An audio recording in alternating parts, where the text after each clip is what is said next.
Hello everyone, welcome back to my channel. ಇವತ್ತು ಶನಿವಾರ ಮಧ್ಯಾಹ್ನದಿಂದ ಬ್ಲಾಗ್ನ ಸ್ಟಾರ್ಟ್ ಮಾಡ್ತಾ ಇದ್ದೀನಿ. ಮಧ್ಯಾಹ್ನದ ಅಡುಗೆಗೆ ಅಂತ ಇವತ್ತು ಸಿಂಪಲ್ಲಾಗಿ ಏನಾದ್ರು ಮಾಡ್ಕೊಳ್ಳೋಣ. ಹಾಗೆ ಈ ಬಿಸಿಲಿಗಂತೂ ಊಟ ಮಾಡಬೇಕು ಅಂತ ಅನಿಸಲ್ಲ. ಹಾಗೆ ತುಂಬ ಊಟ ತಿನ್ನಬೇಕು ಆ ಥರ ಏನೂ ಅನಿಸಲ್ಲ. ಲೈಟಾಗಿ ಏನಾದ್ರು ತಿನ್ನಬೇಕು ಅಥವಾ ನೀರು ಥರ ಅಂದರೆ ಜ್ಯೂಸ್ ಥರ ಏನಾದ್ರು ಕುಡಿಬೇಕು ಅಂತ ಅನ್ನಿಸ್ತಾ ಇರುತ್ತಲ್ವ. ಅದರಿಂದ ಇವತ್ತು ಸ್ವಲ್ಪ ಮೊಸರನ್ನ, ಅಂದರೆ ನಾನಂತೂ ಈಗ ತುಂಬ ಟೈಮ್ ಮೊಸರನ್ನೇ ಮಾಡ್ಕೊತಾ ಇದ್ದೀನಿ ಮಧ್ಯಾಹ್ನದೊತ್ತು. ಒಂಥರ ಚೆನ್ನಾಗಿರುತ್ತೆ ಬಿಸಿಲಿಗೂ. ಹಾಗೆ ಇವತ್ತು ಮೊಸರನ್ನ ಜೊತೆಗೆ ಪೊಟ್ಯಾಟೊ ಫ್ರೈನ ಕೂಡ ಮಾಡ್ಕೊತಾ ಇದ್ದೀನಿ.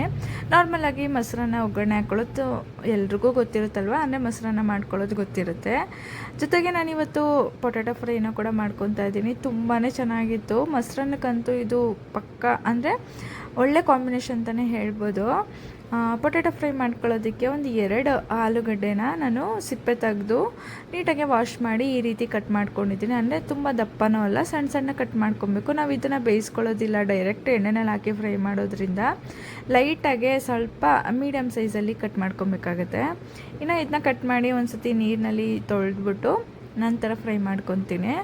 ಈಗ ಒಂದು ಪ್ಯಾನ್ಗೆ ಒಂದು 2-3 ಸ್ಪೂನಷ್ಟು ಎಣ್ಣೆ ಹಾಕ್ಕೊಂಡು, ಎಣ್ಣೆಗೆ ಸ್ವಲ್ಪ ಚಿಲ್ಲಿ ಪೌಡರು, ಉಪ್ಪು, ಒಂದು ಸ್ವಲ್ಪ ಅರಿಶಿನ ಪುಡಿ ಹಾಕ್ಕೊಂಡಿದ್ದೀನಿ. ಅಷ್ಟೇ, ಇನ್ನೇನು ಹಾಕ್ಕೊತಲ್ಲ. ಇದಕ್ಕೆ ನೀವು ಬೇಕಾದ್ರೆ ಗರಂ ಮಸಾಲಾನ ಕೂಡ ಆ್ಯಡ್ ಮಾಡ್ಕೊಬೋದು. ಇಷ್ಟನ್ನು ಹಾಕ್ಬಿಟ್ಟು ಚೆನ್ನಾಗಿ ಕಟ್ ಮಾಡಿ ಇಟ್ಕೊಂಡಿರೋಂಥ ಆಲೂಗಡ್ಡೆನೂ ಕೂಡ ಹಾಕಿ ಒಂದ್ಸಲಿ ಚೆನ್ನಾಗಿ ಮಿಕ್ಸ್ ಮಾಡಿಬಿಟ್ಟು ಇದನ್ನು ಮೀಡಿಯಮ್ ಟು ಲೋ ಫ್ಲೇಮ್ನಲ್ಲೇ ಇಟ್ಕೊಂಡು ಫ್ರೈ ಮಾಡ್ಕೊಬೇಕಾಗುತ್ತೆ. ನೀವು ಬೇಕಿದ್ರೆ ಸ್ವಲ್ಪ ನೀರನ್ನ ಕೂಡ ಹಾಕಿ ಬೇಯಿಸ್ಕೊಬೋದು. ನಾನು ಹಾಗೆ ಸಣ್ಣ ಸಣ್ಣ ಕಟ್ ಮಾಡಿರೋದ್ರಿಂದ ಹಾಗೆ ಎಣ್ಣೆಯಲ್ಲಿ ಫ್ರೈ ಮಾಡ್ಕೊತಾ ಇದ್ದೀನಿ. ಈ ರೀತಿ ಒಂದು ತಟ್ಟೆ ಮುಚ್ಚಿಬಿಟ್ಟು ಫ್ರೈ ಮಾಡ್ಕೊಳ್ಳಿ, ಬೇಗನೆ ಅದು ಬೆಂದೋಗುತ್ತೆ.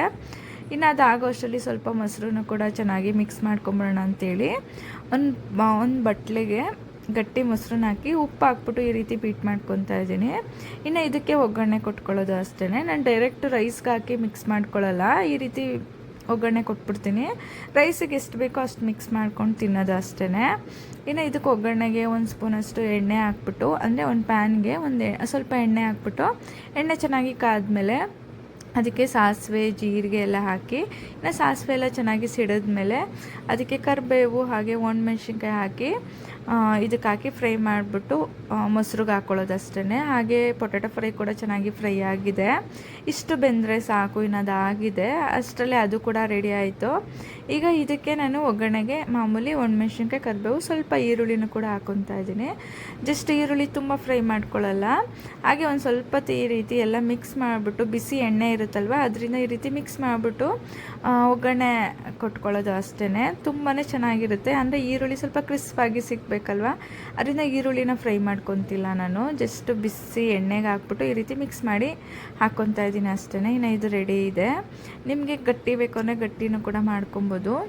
ಇನ್ನು ಇದಾಗಿದೆ. ಉಪ್ಪು ಬೇಕಿದ್ರೆ ಇನ್ನು ಸ್ವಲ್ಪ ಹೆಚ್ಚು ಕಮ್ಮಿ ಇದ್ರೆ ಹಾಕ್ಕೊಂಡು ಮಿಕ್ಸ್ ಮಾಡಿಕೊಂಡು ರೈಸಿಗೆ ಬಿಸಿ ಬಿಸಿ ಅನ್ನಕ್ಕೆ ಮಿಕ್ಸ್ ಮಾಡ್ಕೊಂಡು ತಿಂದರೆ ತುಂಬಾ ಚೆನ್ನಾಗಿರುತ್ತೆ. ಇನ್ನು ಈ ಕೆಲಸ ಎಲ್ಲ ಆಯಿತು. ಹಾಗೆ ಊಟನೂ ಕೂಡ ಎಲ್ಲ ಮುಗಿಸ್ಕೊಂಡು ಸಂಜೆ ಹಂಗೆ ಕಾಫಿನ ಮಾಡಿಕೊಂಡು ಕಾಫಿ ಕುಡಿದ್ಬಿಟ್ಟು, ಇನ್ನು ಬೆಳಗ್ಗೆ ಇವತ್ತು ವಾರ ಅಂದರೆ ಪೂಜೆ ಏನೂ ಮಾಡಿರಲಿಲ್ಲ, ಅದರಿಂದ ಇವಾಗ ಮಾಡ್ಕೊಳ್ಳೋಣ ಅಂಥೇಳಿ ಎಲ್ಲ ಮಾಡ್ಕೊತಾ ಇದ್ದೀನಿ. ಇನ್ನು ಕಾಫಿ ಕುಡಿದು ಮಕ್ಕಳಿಗೆ ಸ್ವಲ್ಪ ಕಲ್ಲಂಗಡಿ ಹಣ್ಣು ಕೂಡ ಕಟ್ ಮಾಡಿ ಕೊಟ್ಟೆ. ಇದನ್ನೆಲ್ಲ ಕಟ್ ಮಾಡಿ ಕೊಟ್ಬಿಟ್ಟು ನಂತರ ಮನೆಯೆಲ್ಲ ಒರೆಸಿ ಸ್ನಾನ ಎಲ್ಲ ಮುಗಿಸ್ಕೊಂಡು ಪೂಜೆ ಕೆಲಸನ ಮಾಡ್ಕೊತೀನಿ. ಅಷ್ಟರಲ್ಲಿ ಸ್ವಲ್ಪ ಕೊಬ್ಬರಿ ಎಣ್ಣೆನೂ ಕೂಡ ಖಾಲಿಯಾಗಿತ್ತು. ಅಂದರೆ ನಾನು ನಾರ್ಮಲ್ ಕೊಬ್ಬರಿ ಎಣ್ಣೆಗೆ ಸ್ವಲ್ಪ ಕರಿಬೇವು, ಈರುಳ್ಳಿ ಇದನ್ನೆಲ್ಲ ಹಾಕಿ ಚೆನ್ನಾಗಿ ಕುದಿಸ್ಬಿಟ್ಟು ಅದನ್ನು ಸ್ಟೋರ್ ಮಾಡಿ ಇಟ್ಕೊಂಡು ತಲೆಗೆ ಹಚ್ಕೊತೀನಿ. ಅಂದರೆ ನಮ್ಮ ಅಮ್ಮಗೂ ಕೂಡ ನಾನು ಅದನ್ನೇ ಹಚ್ಚೋದು. ತುಂಬಾ ಚೆನ್ನಾಗಿ ಅದು ಏರ್ ಗ್ರೋತ್ ಆಗ್ತಾಯಿದೆ. ಅಮ್ಮು ಏರ್ ಕೂಡ ನೀವು ನೋಡಿರ್ತೀರ ಎಷ್ಟು ಚೆನ್ನಾಗಿ ಅವಳಿಗೆ ಏರ್ ಗ್ರೋತ್ ಆಗ್ತಾಯಿದೆ. ಯಾವಾಗಲೂ ಅಷ್ಟೇ ನಾನು ಈ ರೀತಿ ಕೊಬ್ಬರಿ ಎಣ್ಣೆನ ಕಾಯಿಸಿಟ್ಕೊಂಡು ಸ್ಟೋರ್ ಮಾಡಿ ಇಟ್ಕೊಂಡು ಹಚ್ಕೊತೀನಿ. ತುಂಬ ಚೆನ್ನಾಗಿ ಏರ್ ಗ್ರೋತ್ ಆಗುತ್ತೆ. ಏರ್ ಫಾಲ್ ಕೂಡ ಕಡಿಮೆ ಆಗುತ್ತೆ. ತುಂಬಾ ಏರ್ ಫಾಲ್ ಕಡಿಮೆ ಆಗಿದೆ ನನಗಂತೂ. ಅಂದರೆ ಆಫ್ಟರ್ ಡೆಲಿವರಿ ಆದಮೇಲೆ ತುಂಬ ಏರ್ ಫಾಲ್ ಇತ್ತು, ಅದಂತೂ ಇವಾಗ ಫುಲ್ಲು ಕಂಟ್ರೋಲ್ ಆಗಿಬಿಟ್ಟಿದೆ. ಏರ್ ಗ್ರೋತು ಕೂಡ ಆಗ್ತಾಯಿದೆ. ಇದನ್ನು ಕಾಯಿಸ್ಕೊಳ್ಳೋದಕ್ಕೆ ನಾನು ಸ್ವಲ್ಪ ಅಲೋವೆರಾ, ಈರುಳ್ಳಿ, ಕರಿಬೇವು ಹಾಗೆ ದಾಸವಾಳ ಹೂವು ಇದ್ದರೆ ಹೂವು ತೊಗೊಬೋದು. ನಾನು ಇರಲಿಲ್ಲ, ಅದರಿಂದ ಎಲೆನ ತೊಗೊಂಡಿದ್ದೀನಿ, ದಾಸವಾಳ ಹೂವದ ಎಲೆ. ಜೊತೆಗೆ ಒಂದು ಸ್ವಲ್ಪ ಮೆಂತ್ಯ ಕಾಳನ್ನ ಕೂಡ ಹಾಕ್ಬಿಟ್ಟು ಇದಿಷ್ಟನ್ನು ಹಾಕಿ ಕೊಬ್ಬರಿ ಎಣ್ಣೆನ ಕೂಡ ಹಾಕ್ಕೊಂಬಿಟ್ಟು ಚೆನ್ನಾಗಿ ಕುದಿಸ್ಕೊತೀನಿ. ಇದಕ್ಕೆ ನೀವು ಬೇಕಾದ್ರೆ ನೆಲ್ಲಿಕಾಯಿನ ಕೂಡ ಆ್ಯಡ್ ಮಾಡ್ಕೊಬೋದು. ನಾನು ಇರಲಿಲ್ಲ, ಒಂದೇ ಒಂದು ನೆಲ್ಲಿಕಾಯಿ ಇತ್ತು, ಅದರಿಂದ ಒಂದು ನೆಲ್ಲಿಕಾಯಿನ ಮಾತ್ರ ಕಟ್ ಮಾಡಿ ಸೇರಿಸ್ಕೊತಾ ಇದ್ದೀನಿ. ನೀವು ಬೇಕಾದ್ರೆ ಸ್ವಲ್ಪ ಜಾಸ್ತಿ ಕ್ವಾಂಟಿಟಿಲೇ ಹಾಕ್ಕೊಬೋದು. ಇನ್ನು ಇದನ್ನೆಲ್ಲ ಹಾಕ್ಬಿಟ್ಟು ಚೆನ್ನಾಗಿ ಇದನ್ನ ಕುದಿಸ್ಕೊಬೇಕು. ಮಿನಿಮಮ್ ಅಂದರೆ ಒಂದು 20-25 ನಿಮಿಷ ತಗೊಳ್ಳುತ್ತೆ.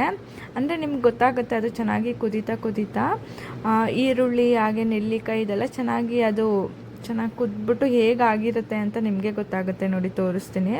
ಅಲ್ಲಿವರೆಗೂ ಚೆನ್ನಾಗಿ ಕುದಿಸ್ಕೊಬೇಕು ಇದನ್ನು. ನನಗೆ ಒಂದು 25 ನಿಮಿಷ ತೊಗೊಂತು. ಅಲ್ಲಿವರೆಗೂ ಮೀಡಿಯಮ್ ಫ್ಲೇಮ್ನಲ್ಲೇ, ಅಂದರೆ ಲೋ ಟು ಮೀಡಿಯಮ್ ಫ್ಲೇಮ್ನಲ್ಲೇ ಚೆನ್ನಾಗಿ ಕುದಿಸ್ಕೊಂಡಿದ್ದೀನಿ. ನೋಡಿ ಈ ರೀತಿ ಮೇಲೆ ತೇಲ್ತಾ ಇರುತ್ತೆ ಅದು ಚೆನ್ನಾಗಿ ಕುದ್ಮೇಲೆ. ಇನ್ನು ಇದಾಗಿದೆ. ಇದನ್ನ ಸ್ಟವ್ನ ಆಫ್ ಮಾಡಿಬಿಟ್ಟು ನೀಟಾಗಿ ಸೋಸ್ಕೊಂಡು ಒಂದು ಬಾಟಲಲ್ಲಿ ಸ್ಟೋರ್ ಮಾಡಿ ಇಟ್ಕೊಂಡ್ಬಿಟ್ರೆ ತುಂಬ ದಿನ ಯೂಸ್ ಮಾಡ್ಕೊಬೋದು. ಒಂದು ಸ್ಮೆಲ್ಲು ಕೂಡ ತುಂಬ ಚೆನ್ನಾಗಿರುತ್ತೆ. ಟ್ರೈ ಮಾಡಿ ನೋಡಿ. ನನಗಂತೂ ತುಂಬ ಯೂಸ್ಫುಲ್ ಆಗಿದೆ ಇದು. ಅದರಿಂದನೇ ಶೇರ್ ಮಾಡ್ತಾಯಿದ್ದೀನಿ. ಏರ್ ಗ್ರೋತ್ ಆಗ್ತಿದೆ, ಏರ್ ಫಾಲ್ ಕೂಡ ಕಡಿಮೆ ಆಗಿದೆ ಅಂತ ಶೇರ್ ಮಾಡ್ತಾಯಿದ್ದೀನಿ ಅಷ್ಟೇ. ಇನ್ನು ಇದು ಕಂಪ್ಲೀಟಾಗಿ ತಣ್ಣಗೆ ಆಗಿದೆ ನೋಡಿ. ಇನ್ನು ಈ ರೀತಿ ಒಂದು ಬಾಟ್ಲಿಗೆ ಸ್ಟೋರ್ ಮಾಡಿ ಇಟ್ಕೊತಾ ಇದ್ದೀನಿ ಅಷ್ಟೇ. ನಾನು ಯಾವಾಗಲೂ ಇದೇ ರೀತಿ ಮಾಡ್ಕೊತೀನಿ. ನೀವು ಕೂಡ ಟ್ರೈ ಮಾಡಿ ನೋಡಿ.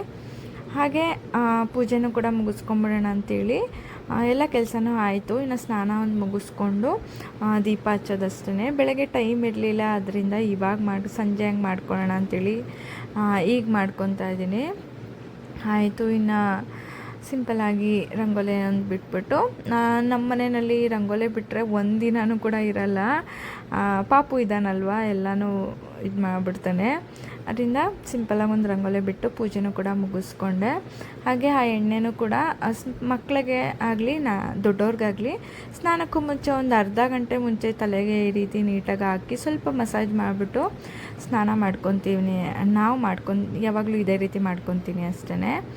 ಇನ್ನು ಅಷ್ಟೇ ಈ ರೀತಿ ನೀಟಾಗಿ ಎಲ್ಲ ಕಡೆಯೂ ಸ್ಪ್ರೆಡ್ ಮಾಡಿಬಿಟ್ಟು ನೋಡಿ, ಅವಳ ಅಮ್ಮು ಕೂದಲು ಕೂಡ ತುಂಬ ಚೆನ್ನಾಗಿ ಏರ್ ಗ್ರೋತ್ ಕೂಡ ಆಗ್ತಾಯಿದೆ ಅಷ್ಟೇ. 1/2 ಅವರ್ ರೆಸ್ಟಲ್ಲಿ ಬಿಟ್ಬಿಟ್ಟು ಏರ್ ವಾಶ್ ಮಾಡಿಬಿಟ್ರೆ ಆಯಿತು.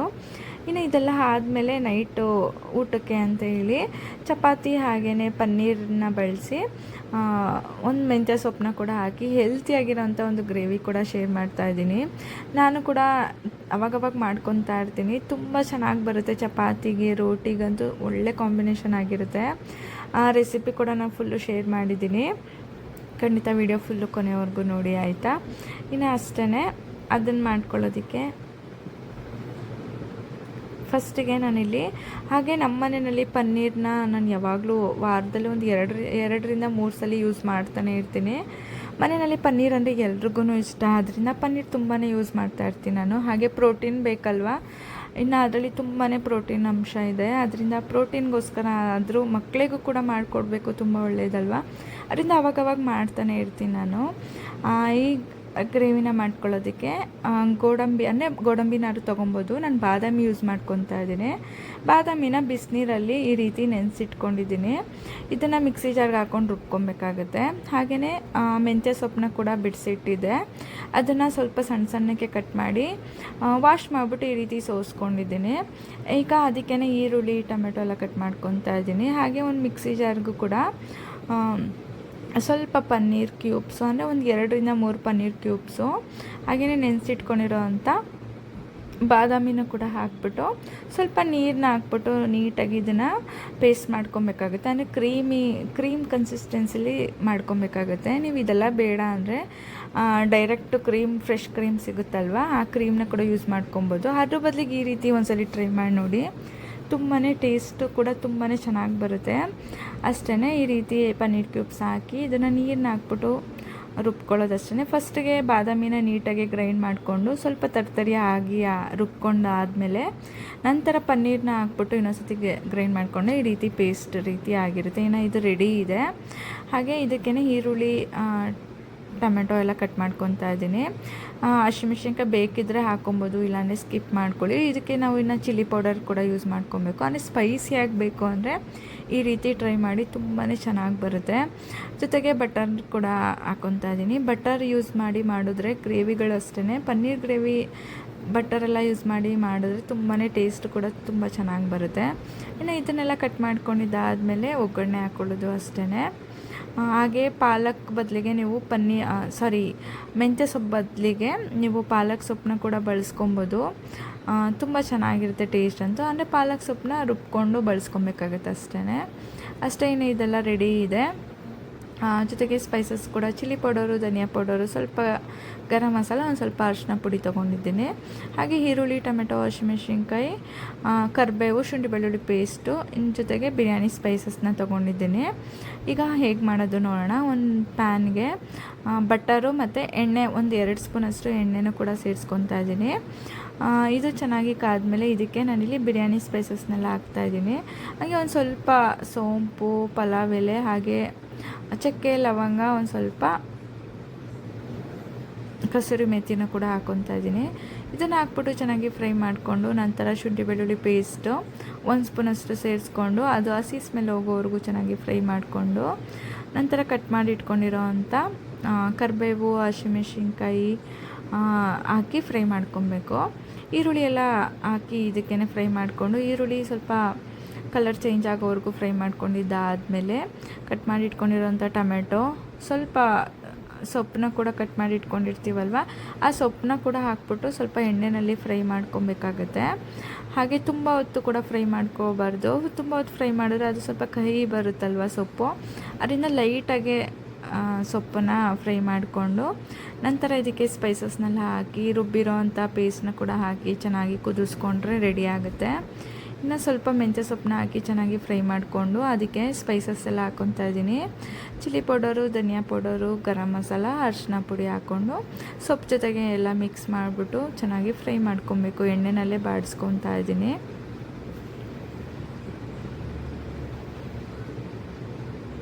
ಇನ್ನು ಇದಾಗಿದೆ ನೋಡಿ, ಈ ರೀತಿ ಚೆನ್ನಾಗಿ ಫ್ರೈ ಮಾಡ್ಕೊಂಡಿದ್ದಾದಮೇಲೆ ಇದಕ್ಕೆ ರುಬ್ಬಿಟ್ಕೊಂಡಿರೋ ಅಂಥ ಪೇಸ್ಟ್ನ ಕೂಡ ಹಾಕ್ಕೊತಾ ಇದ್ದೀನಿ. ಅಂದರೆ ಬಾದಾಮಿ ಪೇಸ್ಟ್ನ ಕೂಡ ಹಾಕಿ ಎಲ್ಲ ಮಿಕ್ಸ್ ಮಾಡಿಬಿಟ್ಟು ಇನ್ನು ಬೇಕಾಗಿರೋ ಅಷ್ಟು ನೀರನ್ನ ಕೂಡ ಆ್ಯಡ್ ಮಾಡಿಕೊಂಡು ಚೆನ್ನಾಗಿ ಕುದಿಸ್ಕೊಬೇಕು. ಒಂದು ಕುದಿ ಬಂದಮೇಲೆ ಪನ್ನೀರನ್ನ ಹಾಕ್ಕೊಂಡು ಇನ್ನೊಂದು ಸ್ವಲ್ಪ ಹೊತ್ತು ಜಸ್ಟ್ ಒಂದು 2 ನಿಮಿಷ ಕುದಿಸ್ಕೊಂಡ್ರೆ ಗ್ರೇವಿ ರೆಡಿ ಆಗುತ್ತೆ. ಇನ್ನು ಇದು ಕುದೀತಾ ಇದೆ ನೋಡಿ. ಈ ಟೈಮ್ನಲ್ಲಿ ತಟ್ಟೆ ಮುಚ್ಚಿ ಒಂದು ಸ್ವಲ್ಪ ಹೊತ್ತು ಬೇಯಿಸ್ಕೊಂಡು ನಂತರ ಕಟ್ ಮಾಡಿ ಇಟ್ಕೊಂಡಿರೋ ಅಂಥ ಪನ್ನೀರನ್ನ ಕೂಡ ಹಾಕಿ ಮತ್ತು ಇನ್ನೊಂದು 2 ನಿಮಿಷ ಕುದಿಸ್ಕೊಂಡ್ರೆ ಗ್ರೇವಿ ರೆಡಿ ಆಗುತ್ತೆ. ಖಂಡಿತ ಟ್ರೈ ಮಾಡಿ ನೋಡಿ. ಹಾಗೆ ಹೆಲ್ತಿನೂ ಕೂಡ ಅಲ್ವಾ. ಇನ್ನು ಮಾಡೋದು ಕೂಡ ತುಂಬಾ ಸುಲಭ. ಚಪಾತಿ, ನಾನು ಇದ್ರ ಜೊತೆಗೆ ಚಪಾತಿ ಮಾಡ್ಕೊಂಡಿದ್ದೆ, ತುಂಬಾ ಚೆನ್ನಾಗಿ ಬಂದಿತ್ತು. ನೀವು ಬೇಕಾದ್ರೆ ರೋಟಿ ಕೂಡ ಟ್ರೈ ಮಾಡಿ. ರೋಟಿ, ಪೂರಿಗಂತೂ ತುಂಬ ಚೆನ್ನಾಗಿರುತ್ತೆ. ಅಷ್ಟೇ. ಇನ್ನು ಇವತ್ತಿನ ಬ್ಲಾಗ್ ಕೂಡ ಇಷ್ಟೇ. ಈ ರೆಸಿಪಿನ ಖಂಡಿತ ಟ್ರೈ ಮಾಡಿ ನೋಡಿ, ಟೇಸ್ಟು ಸಖತ್ತಾಗಿರುತ್ತೆ. ಇನ್ನು ನಾನು ನೆಕ್ಸ್ಟ್ ಬ್ಲಾಗಲ್ಲಿ ಕೂಡ ಸಿಗ್ತೀನಿ. ಅಲ್ಲಿವರೆಗೂ ಈ ವಿಡಿಯೋ ಇಷ್ಟ ಆಗ್ತಾ ಇದೆ ನಿಮಗೆ ಅಂದರೆ ಪ್ಲೀಸ್ ಒಂದು ಲೈಕ್ ಮಾಡಿ, ಶೇರ್ ಮಾಡಿ ಆಯಿತಾ. ಹಾಗೆ ನನ್ನ ಚಾನಲ್ನ ಸಬ್ಸ್ಕ್ರೈಬ್ ಮಾಡಿಕೊಂಡು ಕೂಡ ಆ ವೀಡಿಯೋಸ್ನ ನೋಡಿ ಅಂತ ಹೇಳ್ತಾ ಇವತ್ತಿನ ಬ್ಲಾಗ್ ಕೂಡ ಮುಗಿಸ್ತಾ ಇದ್ದೀನಿ. ನಾಳೆ ನೆಕ್ಸ್ಟ್ ವಿಡಿಯೋದಲ್ಲಿ ಕೂಡ ಸಿಗ್ತೀನಿ. Thank you.